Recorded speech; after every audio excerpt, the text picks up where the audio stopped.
महत्वपूर्ण बातें कही आपने और तथ्य भी गिनाए हैं। अ, चलिए ज़मीन पे आते हैं। 12 करोड़ का महाराष्ट्र और 6-7 करोड़ का गुजरात, लगभग 18 करोड़ है। लेकिन 10-12 करोड़ उनमें से लोग जो प्रैक्टिस कर रहे हैं, वो दुखद है। वो मेरी आँखों के सामने है, जो मैं प्रतिदिन देखता हूँ उस शहर में। और गुजरात भी काफ़ी गया हूँ मैं, मुझे मालूम है। और गुजरात शायद दुनिया का पहला ऐसा राज्य है जिसने एक कानून बनाया है हिंदू-मुस्लिम मोहल्लों का और खरीदारी ना करने का। तो ये दूरियां तो बढ़ाएगा ही, बढ़ा चुका है एक्चुअली। गुजरात एक्चुअली इंडिया का पहला स्टेट है जो क्लियर डिवाइड लेके चलता है। इतना बड़ा डिवाइड लेके चलता है कि जो भारत के संविधान के भी खिलाफ है। इस किस्म का कानून भी भारत के संविधान के खिलाफ है, मूल भावना के खिलाफ है, जहां लोगों को सेपरेट कर दिया जाता है।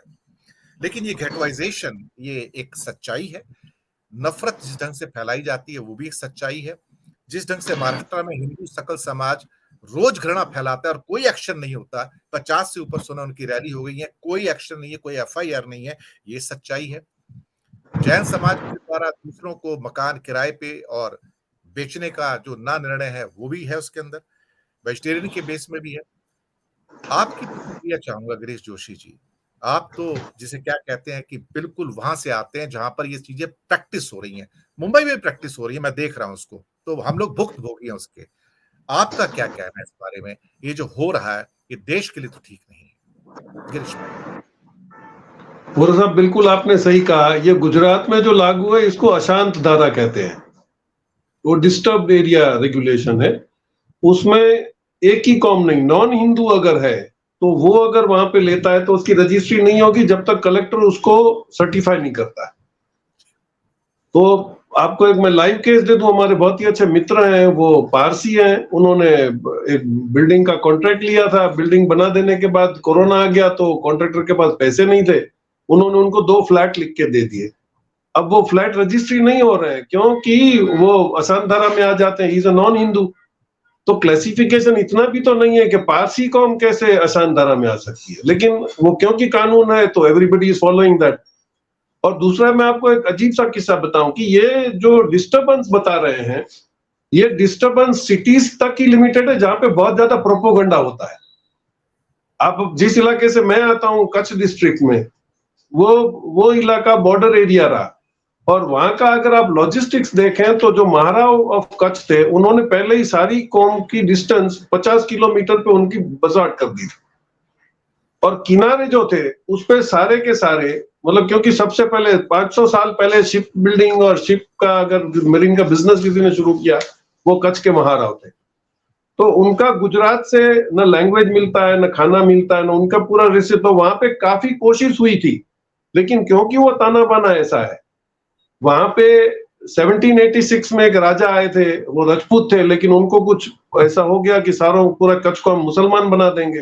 तो उन्होंने काफी कुछ किया था, फिर महारानी ने उनको कैद कर दिया। तो उस वक्त में जो आ रहे थे, जो कन्वर्ट हुए थे, आज वो खुला होकर बोल रहे हैं कि हम लोग मुस्लिम नहीं है, लेकिन क्योंकि हम लोगों को कन्वर्ट किया गया था तो हम लोग अभी भी उसको निभा रहे हैं।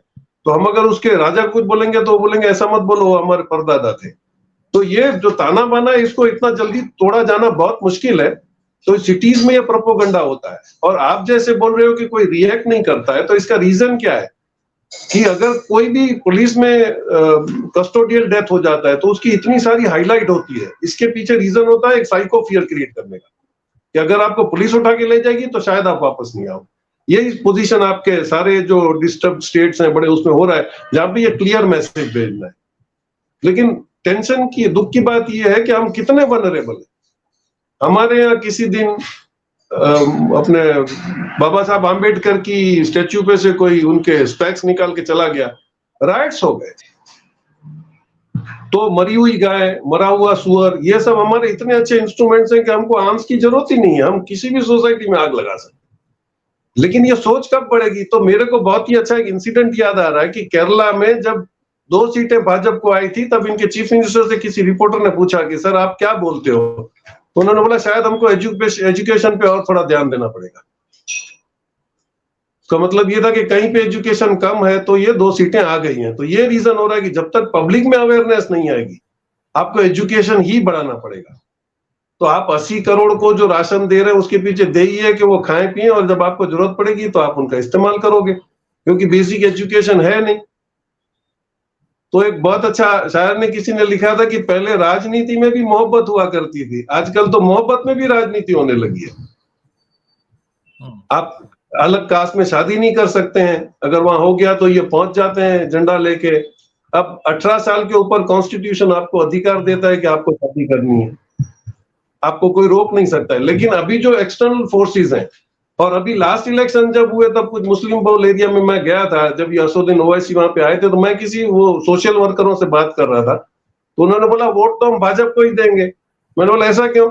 बोले नहीं, अगर सरकार तो उन्हीं की आनी है, नहीं तो कल फिर हम पे कोई गलत केस करके हमारे बच्चों को अंदर कर देंगे, आपने फेसबुक पे ये लिख दिया फेसबुक। तो this fear factor has started converting into vote bank, और यही एक्सपेरिमेंट ये शायद सब जगह करना चाहते हैं, लेकिन वो विविधता में एकता वाली बात है कि सारे का माइंडसेट हिंदुस्तान में एक है ही नहीं। Everybody thinks according to what is done. और ये सिटीज को जो एनकैश कर रहे हैं, गांव में आज अभी भी चले जाए, जैसे आलोक सर ने बिल्कुल सही बोला कि अभी भी वहां पे काफी भाईचारा है, वहां पे अभी भी वो एटमॉस्फेयर बिगड़ा नहीं है। अब कब तक ये कोशिश करके उसको लगाते हैं, ये देखना पड़ेगा पूरा सर।